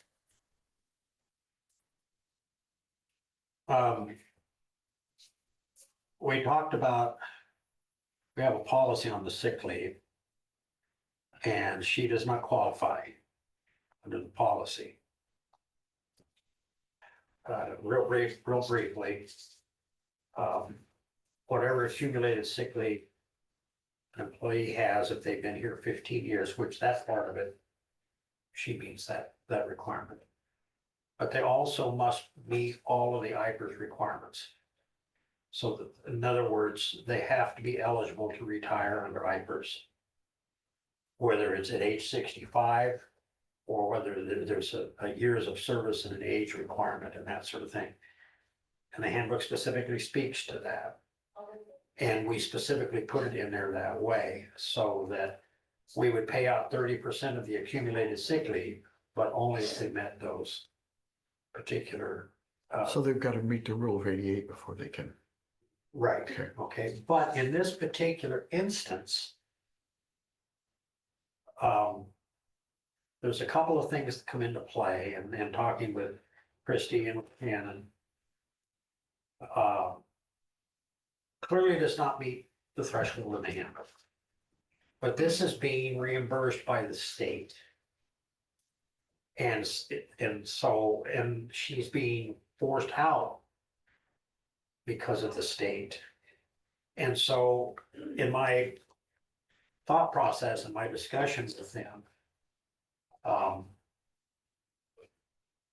I would, if this circumstance didn't exist, I would view it entirely differently, but this is something that, the county's not actually going to be paying out this sick leave. The state is reimbursing us for it, and she's being forced out. She's not leaving of her own free volition, so to speak. Similar to a plant closing. More or less, yes. She still doesn't qualify under the handbook. But I don't think the handbook applies in this particular instance because again, we are being reimbursed. So we're paying it out because the state says we're going to give it back to you. And they've covered all that. So in that regard, you can look at 30% of the 900 hours of sick time, whatever her hourly rate is, the state is going to cover it. And it indicates here, I want to ensure that there is plenty of money in the budget to cover those items. So I don't know if since we're changing the budget, we have to approve that. Is that right, Christie? Yes. You don't have any action items on though. So Yeah, just just as discuss it today. Yeah. giving us the go ahead or Shannon the go ahead to. And would be up here in this mental health, the paper that she gave where it says mental health administration, Yes. Department 60. So we really don't budget anything in that department. It's all ever since- state funded, you're saying. Yeah, ever since the state took it over and the previous board, Susie and Darren and Dee eliminated that levy, which was the right thing to do. And that $750,000 then, shall we say, went back to the taxpayers because they were no longer being assessed that. And then the region would reimburse us for the expenses that we paid out on behalf of both Sandy and yes. And of course, Sandy's retired. And I did go up twice, Susie, by the way, just for your information, to speak with Leah. And both times she wasn't there yesterday, or not yesterday, Friday. She had a meeting somewhere that she had to attend, and I was gonna go up and talk to her after we had discussed this over there. But she wasn't there, so I'll go up when we get down here. I'll go up and see if she's there and talk to her. If I was you, I'd approach it with, we're considering this, Right, okay. Well, and it would be, she may say that I've got something else and Yeah, I guess I would say, I was just sitting there thinking, how I used to look at that was, she's getting a reduction in force. She would be a dislocated worker. if the new job description was a little different than the last one, we might be able to get money from where I used to work. We had the rate of, I think it's 50% reimbursement, which would allow us to maybe not take too much of the money Right. if we can get some of that. But I was just wanting to see a new job description. Oh, okay. So, at some point, that Abby's indicating that she was told she's not here currently, so, Yeah. but anyway. So since it's not an action item, but we pretty much, so we take it action on it next Monday. I don't know that you need to take action. I mean, this is just a budget. Yeah. You know, Moving. just any of the decisions you're making on the budget, she'll For the make the change and right. then, yeah. And this brings in question, is this for the next fiscal year, or is this the current year we're in? Next fiscal year. Okay, so, okay. If I thought, I don't think she's gonna be here until June 30th, but I want to revisit that. So any questions in that regard? Okay, so we're kind of on the same page though, as far as because it's a state reimbursement. Okay.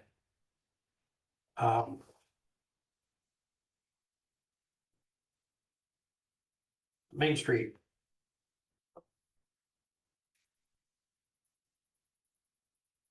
I think it works, would certainly help, if it helps Mindy and the chamber revitalize our square. That's huge. I can remember when Mount Pleasant had nothing at the top. There were empty buildings. There are no empty buildings over there now. But Okay. same with the Tumwa. Yeah. That used to be terrible. Yeah, obviously it requires building owner participation. Yeah. My question is, these are the things that we've been taking looks at, we've cut the barns, for example. Yeah. And I think we've cut the senior center out completely. I can't remember. I know at one point in time, we were giving them over $6,000 a year. And things have just kind of dwindled over the years for obvious reasons. Now I know we had a gentleman in here the other day and was passionate about his thought process. Mentioned something about the library and he said, well, I don't consider that fat. Well, the point is the beauty is in the eyes of the beholder. And depending upon who you're talking to, fat has a different definition. And I think that these are all worthy. And, it's ironic that the state requires our participation to be considered eligible, while at the same time saying, Are you talking about the library? no, I'm talking about. If I could say something, Lee, I think she said it goes as far as Bountiful Bakery on the bottom side. Right. Maybe that would help the senior center a little bit somehow, or the Could be. Fairfield Community Center. Right. So, I don't know. Now, my only point is that I'm just on my soapbox for a second, is that the irony of this is that the state's saying you need to participate to be eligible, while at the same time saying you're spending too much money. What would it hurt to give them $1,000 a year? Nothing. I guess I think if I was looking at a application like that, I'd want to see there's participation from all the sectors. Right. No, and that's what she's asking, and correctly so, and I'm, it's, so on this paper, I suppose we'd have to do this at next Monday's meeting. And again, it's not being collected at this point. So you've got, one of the pledges is $1,000. Oh, And then, So, annually for how many years? so is this some project that FIDA should have been doing over the years or not? Well, FIDA, I don't wanna, I want everybody to understand that may be listening and to answer your question. Over the years, there's been different projects, one of which Area 15 Regional Planning was heavily involved in. They were willing to, or I say, they got grants. It was a downtown revitalization program. And it would cost, they would provide 50% of the cost to do the storefronts. And the business owner or the building owner had to put up the other 50%. But it was completely voluntary. And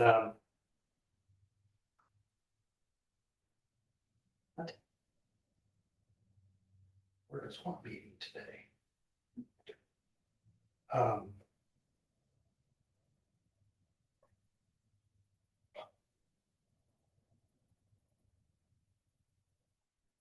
Excuse me.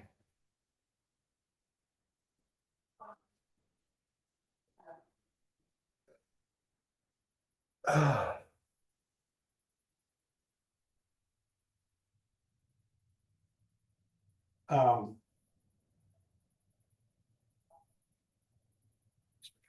but, so, I mean, there was a lot of different programs over the years that building owners and stuff were invited to participate in, and FIDO was involved in that, Area 15 Regional Planning. But, and some folks took advantage of it and some folks didn't. Then you had the downtown, not revitalization, but the beautification committee that was involved there.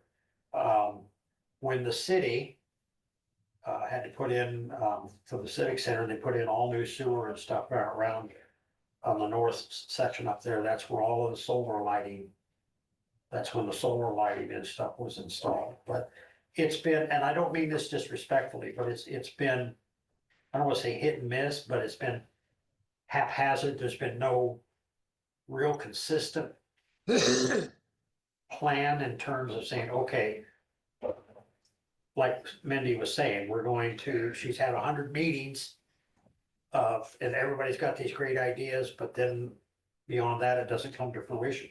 And it always boils down to right, wrong, or different money. And if the property owners are not wanting to invest, you can't force them to.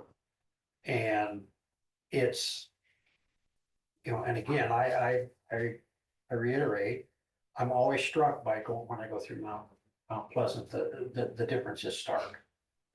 Yes. And, you know, so, I don't think $1,000 is necessarily unreasonable. I mean, that's not gonna make or break us one way or the other. And we can do it annually for, you can determine a number of years. I mean, if you wanted to, I mean, you could do that for 10 years if you wanted to. With $1,000 a year. Let's hope it gets off the ground and goes. Yes, yes. It's not a large sum of money up front, but if we do it for a certain length of time and, you know, rather than $10,000 all at once, I think it's doable in the grand scheme of things. I don't know what legislation is gonna look like. I read the legislation stuff there now, and I gotta admit, I can't make heads or tails of it. It just, Yeah, I'm very comfortable with Debbie Durham behind this, yeah, the Main Street thing, very comfortable. yeah. I've known Debbie for a long time, and yeah, you're right. So again, we can, I mean, there's areas in our budget that are already, I mean, I don't think we have to increase our budget. We don't have to do anything. There's funds there. Take it out of, so Susie said $1,000. Do you want to do it annually for 10 years? My only question is, she was talking about 5 years. If it didn't fly, you didn't have to. Right. Let me read Do you what it remember? says. Okay. Because she has on, we're asking for pledge to Main Street. The program requires that we have the first 3 years budget pledged. When we submit application, our application will be submitted in, and then it doesn't say what month.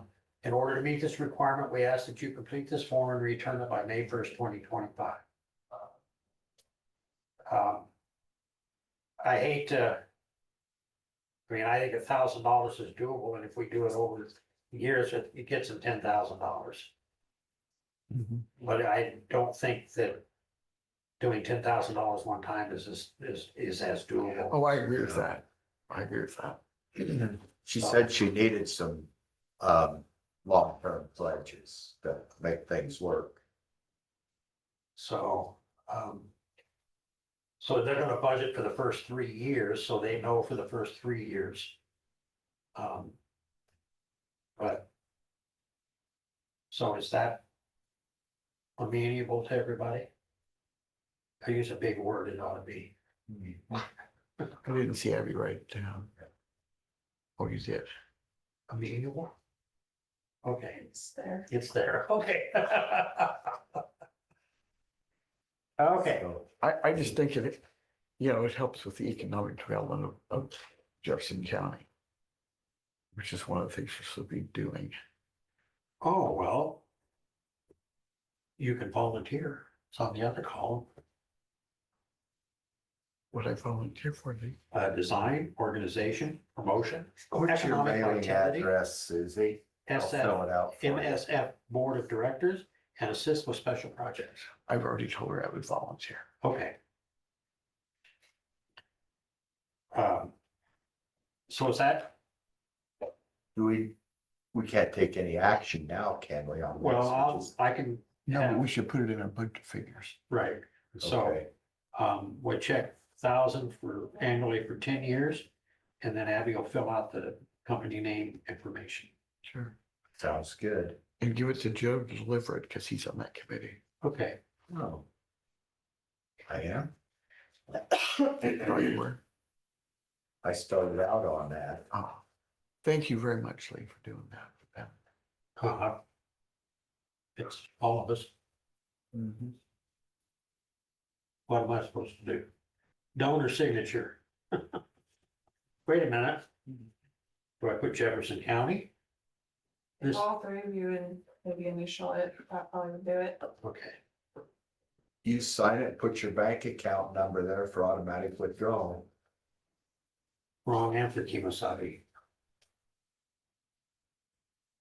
Oh, shit, I could pay taxes today.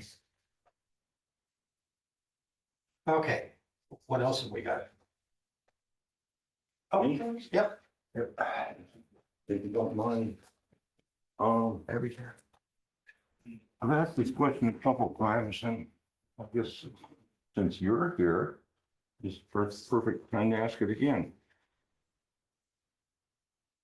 When the code goes into our fire alarm contractor, that there's a problem here, I'm first contact and Darren was second contact. We need somebody to say, okay, I'm gonna be the second contact. And okay, it was suggested that maybe it should be somebody that's in the building all the time. And there's not much to it. It's just, if they can't get a hold of me, they'll call whoever it is and say, you know, that we've got a code coming in. You go down the boiler room, there's a little green screen, and it'll tell you what the code is. Most of the time, it's a telecommunications code, which means we don't do anything with it unless it persists. Otherwise, it's gonna show the device and where it's at, okay? And they will attempt to contact us first before they call fire department and roll trucks over here. sure, And it hasn't been a problem in the 5 years since I think we completed that system. But I just need I need to give them another name. So, anybody want to step up? I think the auditor's office should do it. Christie, do you live in town or close? Okay, I just want, because Abby lives out somewhere that way, 5,000 miles. well, she's out chasing tornadoes, she. You can put my name. okay, I'll get caught up with you later on that, now that I have a commitment. So I got a question, if it goes off in the middle of the night, They're gonna call me first, they are, yes. well, you're gonna be at home. They- So you gonna come up here and check it out, or Yes. they gonna respond? No, I'm gonna come up here and check it out. Okay, Dave comes up here all the time. Yeah, I live 3 blocks from here.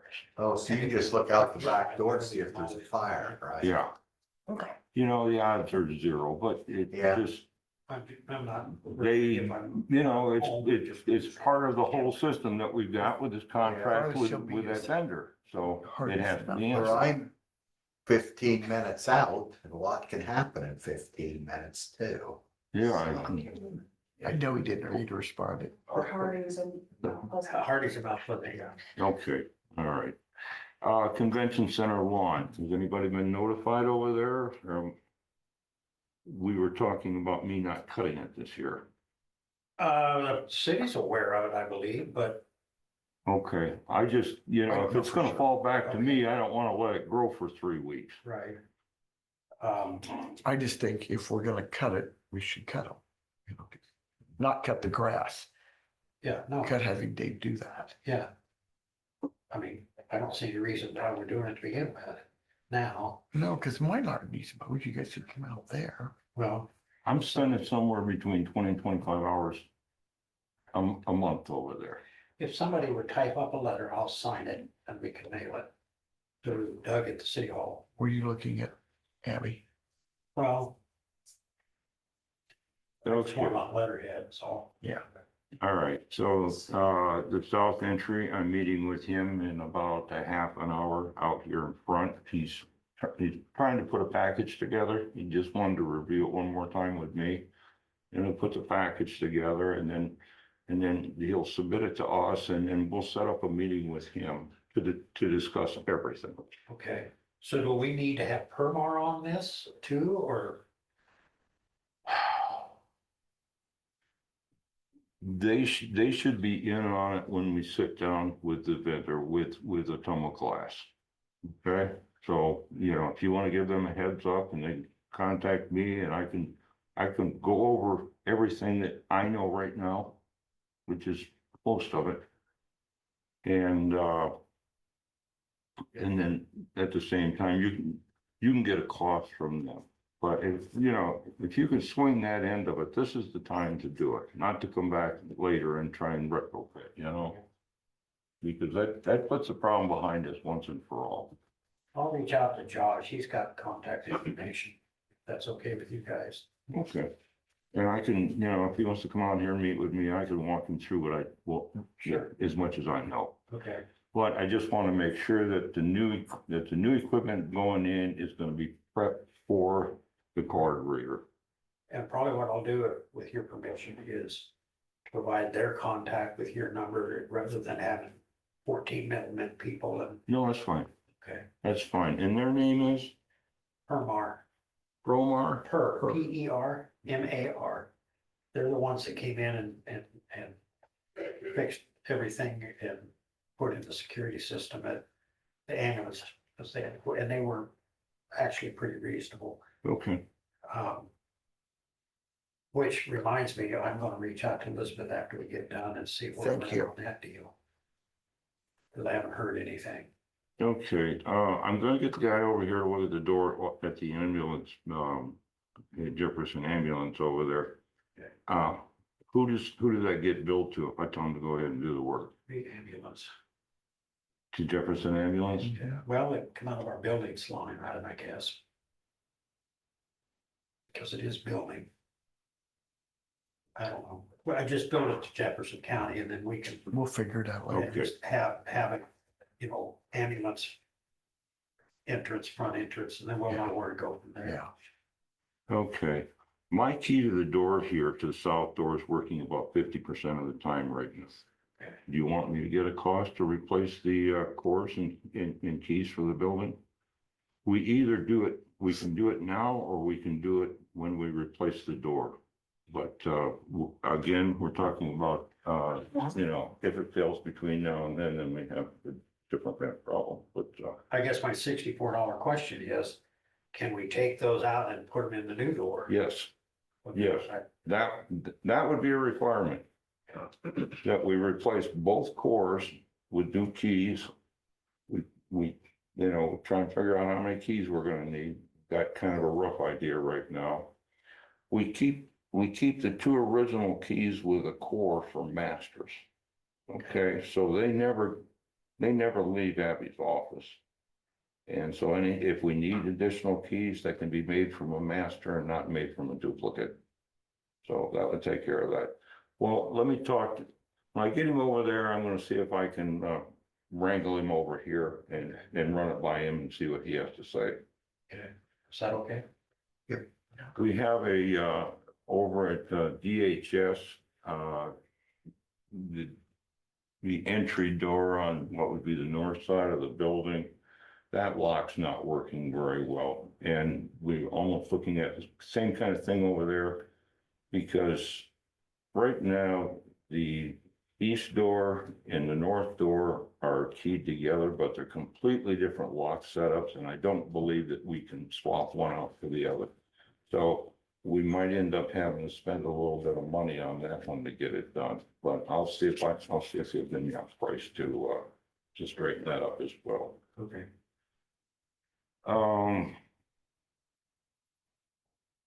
After today, I will be just about 90% downstairs in the basement.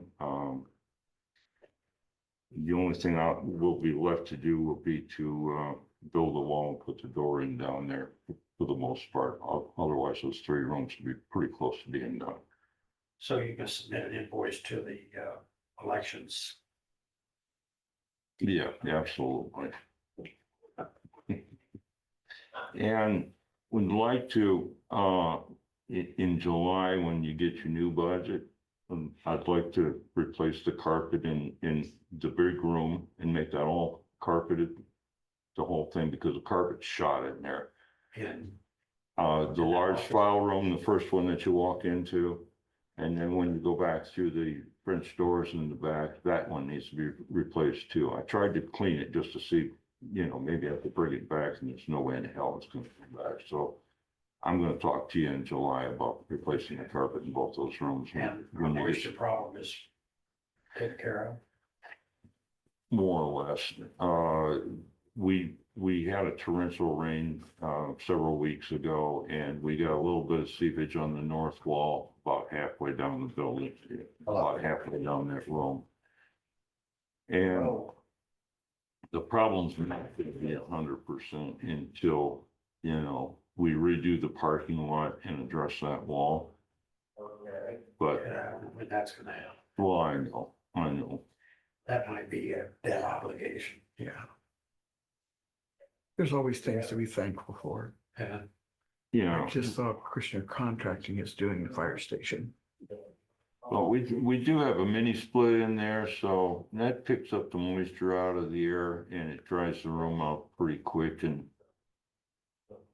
Yeah, I know, they're all, so my question on that, while I'm thinking about it, and I apologize for interrupting you. but No. That's the way my brain works. You see the term working, like. I know that we've talked about this before, about they used to stop leak or whatever in the lines and it's kind of balled everything up. Has it balled up the units themselves, or if we replace, in other words, is it our compressors outside, or is it the connection between the compressors and here? it could be anywhere, Okay, it could be anywhere. And these are those Fujitsu yeah, units, which are basically the bottom of the barrel, and they're also units that we cannot get parts on. Well, to get parts on them, we're probably looking, 7, 8, 9 weeks, something like that, to get parts.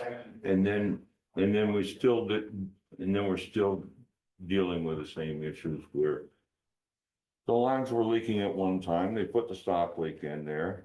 We continued to call them, they continued to put stop leak in there, which I was unaware, okay? I'm supposed to say I knew about it, but if I had, we would have taken responsibility for it long before now. So we need to consider getting some room air conditioners. Because it gets hot in here in the summer. I think that your office and the supervisor's office here, that system has to be replaced. And the break room's attached to that as well, I believe. Yeah, I think that there is 3 on those, so these are the ones that are giving us the most trouble. Which is My question- crazy because ours. For all these years has been the one that has always worked. Yeah. what would you do? Okay. Well, when they came, when they came out last spring, what we attempted to do was to get the stop leak out, find out where they were leaking, and then repair the leaks. Well, we got most of the stop leak out, and we repaired the leaks, but as the system cycles, it continues to pull that stuff out of where it was stop leak before. And it's just, it's like chasing the bone up the hill and chasing the bone back down the hill. So for me, then the question is, okay, I can replace these heads. And so we replace the heads, but I guess my question is that going to solve, even if we got a higher quality head, different company, where parts are available and all that, It's am I so, still gonna blow stop leak up into them and then screw them up? well, yeah, if we attempted to repair them like that, but if we attempted to, it's like, you got 4 ball tires on your car and you replace 3 of them.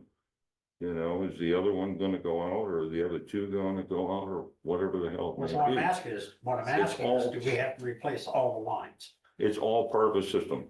Compressor, lines, it's all part of the So system. the outside compressor would have to go as well. Yes. Yes, because like, from what I understand in talking with, Frank Miller's guy, is that they believe that the best units on the market are Bosch. So we would be looking at a higher end unit we'd have greater expectation with that it would last for, for a lot longer. I have a question. Would you hire someone else who wouldn't be putting stop leak in it to help keep that? The guys we've got right now are not doing any stop leak whatsoever and haven't been since our initial attempt last spring to get everything squared away. I would just hate to see that happen again. So how many tens of thousands of dollars are we talking about? That compressor is gonna be, And not have them sync together anymore, because I hear that was shouldn't have happened. Well, some of what's happened is, from the initial time when it was done, is we created pathways for the whole, for the lines. So the new contractor wouldn't have to do that, but he'd have to demo what's there. So I don't know, to be perfectly honest with you, I think maybe what we should do is I'd like to talk to Rod about it, but I'm a little bit concerned because he's been having health difficulties and I think he's kind of on a downward spin. So my thought is that maybe this would be a good time to, and I'll talk to him and see where it's at with all that. But maybe this would be a good time to go to, Frank Miller. Millard's the one that's taking care of all of our heating and cooling for the courtroom. So all of the 3rd floor and then 50% of the 2nd floor. So, well, on one level, it would be nice to have one vendor. I just think everybody knows, and we all had to deal with it on our own and personal issues. When you use spit, chewing gum, and baling wire, it's a temporary fix, but in the long run, you just use the spit, chewing gum, and baling wire, and eventually, like you said, I can replace the baldest tire. The others I'm gonna be right back, doing it again. I think one of the advantages to using somebody like Frank Miller is that their technicians are familiar with all the equipment for the most part. Right. So when you do a service call, you're going to get one operator show up. And some of the other people, you get 2 operators that show up. And all the contractors are going through the same thing right now where they don't have enough labor. So they're running their kids out on the jobs and trying to teach them as they go, but you're still paying full rate for that. So anytime we can set it up so that the vendor's only sending one person out, the cost is automatically going to be less. And especially if they're able to diagnose the problem right away, order the parts and do it in a timely fashion. Well, I know the last time I called for service on this, they didn't show up. I don't know who it was, I don't remember. And I called and said, well, it had been dispatched or whatever, and I said, well, I appreciate that, but nobody came. Remember that? And then, so they did come and they did get it to work, and then within a matter of Days. Minutes. Yeah. yeah. So but I don't remember who it was. I know that with this head and with the head in Abby's office, and I think there's one other somewhere that they're actually getting a little bit of corrosion in the head itself, which is unusual. We shouldn't be getting any corrosion. And that means I think that, maybe there's a condensate leak as well in the head, so it isn't just the coolant, it's also condensate leak. I wish I knew more about it, but that's about all I know. Okay, lastly, Okay. not last year, but the year before, I asked to have, Oakwood do the mulching here. I do it every other year, and I'd like to have them come out again and do it this year. It's the cost of the mulch, and I couldn't tell you what that is a yard, but, they charge the county about $500 in labor to do it. And they're putting down about 16 to 18 yards of mulch. It's a lot of work and it's backbreaking stuff. And right now I'm just trying to take care of my back. I can appreciate that. Yeah, he's got free time. Yeah, put me to work. Okay. Well, unless somebody has an objection, I'm just gonna go ahead and do it. I'd like to get on their books, so it don't end up sometime in June or July, if that's okay. Do it. Okay.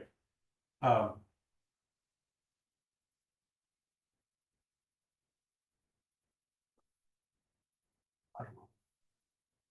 Just, it went on vacation somewhere. I don't know where it went, but it went on vacation somewhere, so.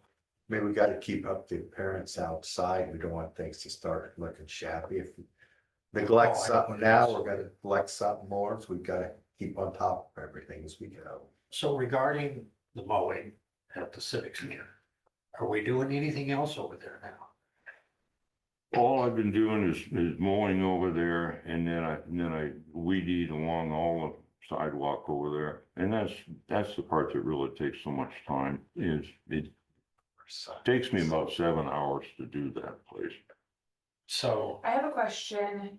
Isn't your agreement or whatever it is about mowing grass and the snow removal with the convention center, not the city? city owns the building. I just remember the conversation with Connie, and then Melanie also spoke up about it, that it's not with the city though. It's not their, they own it, but it's the convention center's grass. We can send it, yeah, I could. They, It was just We an don't unwritten actually- agreement. She said it was just an unwritten Like agreement. I say, Yeah. we can just send a letter to the outside and send it to the convention center. they got Convention a and board of Visitors Bureau, directors. there you Yeah. go, okay. Good idea. I know that they had talked about that and I didn't, See, years ago, before it was ever built, the county board of supervisors agreed to some in-kind help. We brought dump trucks from the road department and stuff home. Material and whatnot out of there, and then a few years after that, when they were in some financial hiccups, they asked us as a board to be 35% owners of the building. We said, no, we weren't going to do that, because we'd have been responsible for 35% of the ongoing costs of the building in perpetuity. And so the city took on, can you get that closed? I think it's stuck. so then the city took it on.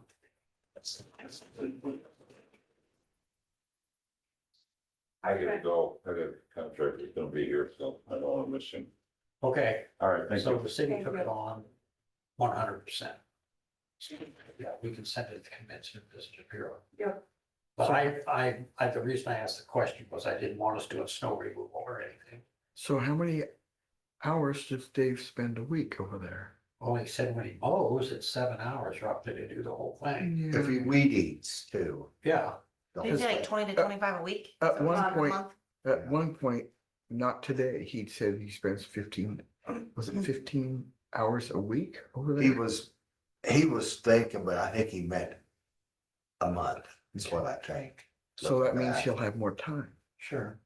So, But I just think that, now, the other question that we need to address moving forward is the ambulance space. I mean, he does go down and mow Maple Street. I don't know why. You know, I wish we could have a little trailer or something you could just hook on the back of this little truck and, $1,000 would get you one of those. probably not anymore. I bet you look more like 15 to I thought they had, I looked, they had $1,000, $999 one out there. out there at USC. Okay. But that was a good price. Who knows if it's still there, but, I know at one point he'll drive to Maple Street, right, but he doesn't want to drive out there because he doesn't want to cross Highway 34. how to get to Maple Street, it's a $64 question. Must be a different. He uses the underpass. But he goes throughout the nutmeg. Oh, well, but again, if, you know, you can get to the ambulance space without crossing 34 if you've been at Maple Street. Correct. But if we get him a trailer, if he's willing to use it, I mean, we can have that conversation. But he should, it's his job. Oh, I If get He's willing to do it. Well, yeah, good point, but I mean, whether he's willing or not to use the trailer, if he'd rather just ride the mower out, that's, But yeah, that's different now. yeah. So we can talk about getting a trailer, but I think that, I mean, it's not that the crew out there can't do it, but Well, yes, but they can't have grass on them and then respond to a call either. well, the thing is, if we have the crew mow out there, then we gotta have Abby mow out here. I mean, you know, what's good for the goose. is Abby, good for the How old's your gander. boys? need to They need find- a summer job? Yeah, they would be all over that. My 10-year-old knows at our house. Good. Child labor laws, he can't, get up here. She's gonna be mulching and mowing. I'm gonna need to hire another employee. There you go, No, I'll loan you a goat. that might work too, so. So, that was, pass that around so they can see what was it called. We have anything else to come before the board? The $5 increase with the IGHCP, Okay, that, are you guys wanting to pass along to the employees? How do you wanna cover that? you mean as far as the maintenance or the management of the, That, we've always covered it. okay. Darcy was just wondering. Yeah.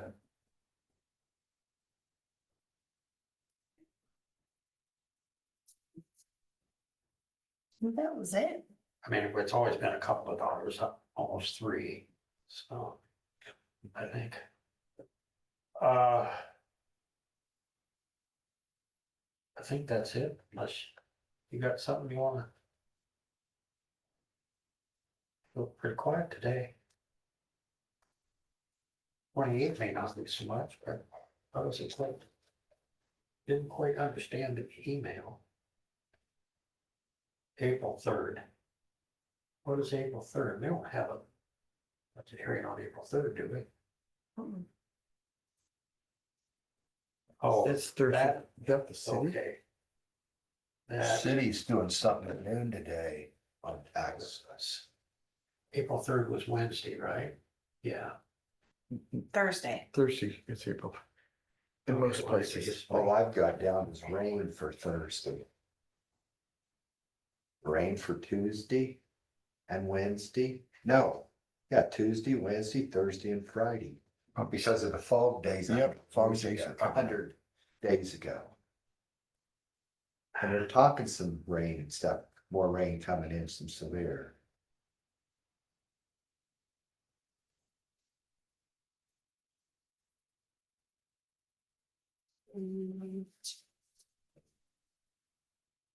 Cities having their hearing at noon today on their tax levy. I read that in the paper, I think, so I thought I'd go to that. sit and listen, see if people are there to whine. Okay. If we're done, I'd make a motion, And I'll second that. discussion? We didn't even call it to order, did we? Yeah, I did. Yes, you did. All those in favor, say aye. Aye. Thank you, everybody.